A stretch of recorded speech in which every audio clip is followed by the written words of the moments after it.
Welcome, gentlemen. My name is Josh, and thank you for tuning in to the Perfect Timepiece channel. Now today we are going to be reviewing the Hamilton Khaki Navy Scuba. This is a diving slash field hybrid watch offered by Hamilton as a part of their Khaki line.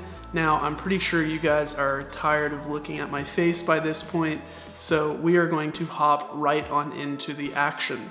The first category we are going to discuss today is value, or what this particular watch offers to a potential buyer. For around the $400 price mark, it is hard to find a piece that is better made or well refined as this watch. I have said in the past, but it bears reiterating now, Hamilton does an outstanding job in both build quality and refinement with all of their pieces. But it sets them apart from the crowd when looking at their lower end pieces, such as this one. Apart from the style of this piece, nothing about this watch immediately jumps out to me at a negative way. The Navy Scuba has a mix of brush and polish finishing on the case and bracelet. This accentuates the polish on the numerals as well, and makes the watch look like it is a higher caliber than it really is. The movement of the watch can clearly be seen through the displayback case. This watch features an ETA 2834-2 movement, which is largely the same as a standard 2824, except this watch includes a day wheel at the 12 o'clock position. This day wheel reminds me of the Rolex day date and feels completely out of place on this watch, but I am getting ahead of myself. In addition to quality movement, the watch proudly features sapphire glass on both the front and back displays. In terms of build quality, the watch is above average for the price. The watch's unidirectional 60-click diving bezel has less play than I expect for a watch of this price range. And the bracelet looks amazing, even though the clasp and links feel a bit insecure. Overall, this watch offers a lot of value for the price and only has a few minor negatives. For this reason, we feel comfortable giving the Navy Scuba a 9.5 out of 10 in the value category. The next category we're going to talk about today is the movement, or the mechanics inside the watch that make it tick. So if this is something that doesn't necessarily interest you and you're not a watch nerd like me, you can skip ahead in this section. But for the rest of you, let's dive on into it. As I said in the previous section, the Navy Scuba utilizes the ETA 2834-2 movement, which has 25 joules, operates at 28,800 Hz or 8 ticks per second, and has a 38-hour power reserve. This power reserve surprised me, as a standard 2824 movement has 4 more hours, but I guess that's the price you pay for the additional day wheel that this movement offers. I think that the day wheel is a nifty but unnecessary feature. I would almost rather have the 4 additional hours of power reserve in lieu of the day wheel, but this is a personal taste, so I won't dock the watch for it.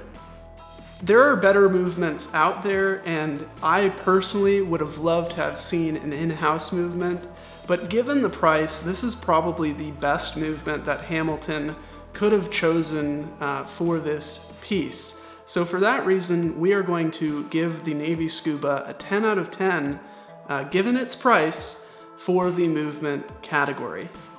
The third category we are going to talk about today is design, or how well the different design elements of the watch fit together. Now, this Navy Scuba is a very interesting piece, to say the least, so this section should be pretty interesting. In all of my time looking at watches, I think this is the most diversely designed watch that I've seen. As I said above, the watch is both a dive watch and a field watch. While no design elements point to the diving theme of the watch, a lot of its mechanics, such as its screw-down crown, water resistance, and bezel, do. We will talk much more about this in the next section. As for the field watch elements, this watch features Hamilton's standard military-style numeral format, with 1 through 12 on the outer ring and 13 through 24 on the inner ring. While this does not aid in civilian timekeeping, it may be helpful when keeping military time. In addition, the watch's 3 hands are designed similarly to other field watches. A welcome addition to the watch is the second hand, which has an arrowhead on the end. This arrowhead, in addition to the well-designed and easy-to-read minute track, makes the watch very easy to read. It may be the most readable watch I have experienced to date, but admittedly, I have some trouble reading analog pieces. Finally, I would be remiss if I did not touch on the day and date complications of the watch, which I feel make the dial unbalanced. To say it bluntly, I think the day complication should just not be included on the watch, as I feel like it makes the dial too cluttered for my taste. In addition, the differently sized 3 and 9 numerals feel out of place and further clutter the dial. That being said, I like the way Hamilton designed the date window and the different layering or finishing on the dial of the watch. Ultimately, this is a pretty subjective category, but we feel that the Hamilton has earned a 7.5 out of 10 in the design category. The next category in our review is usability, or how well equipped the watch is for daily use. Now, I found the Navy Scuba to be a sufficiently usable watch. As I said in the previous section, the watch is incredibly easy to read, which is a big deal for me. Let's take a closer look at the mechanics or the different specifications of the watch and see how usable it actually is. First, the 60-click unidirectional bezel could be useful in some everyday scenarios, but really shines when diving. Given that the watch has a water resistance of 100 meters, you can shower, swim, and thankfully dive with this dive watch. One other part which contributes to the water resistance of the watch is its screw-down crown, which feels fairly solid and easy to unscrew. As for the bracelet of the piece, I think it is visually stunning. As for the bracelet's performance, it feels a bit clumsy and has some play. In addition, while visually appealing, the clasp feels a bit flimsy. I'm not sure I would trust the clasp when diving. It may come undone during some intense activity. Needless to say, I wish Hamilton would have put more money into the bracelet of this piece. If I could totally redesign this piece, I would remove the date window and just spend the extra money improving the bracelet of the watch. I think that the Navy Scuba earns an 8.5 out of 10 in the usability category. So finally, we are at the final category of this review, wow factor. And if you've been paying attention for the last few sections of the video, you know I am not exactly in love with the way that this watch looks. I'm not going to try and hide that from you. So given that this is a fairly subjective category, I urge you to scale it, to actually rate this watch on a scale from 1 to 10, and then you can actually calculate your own score for this watch and basically figure out if it ranks higher than any of the other ones that I've reviewed before.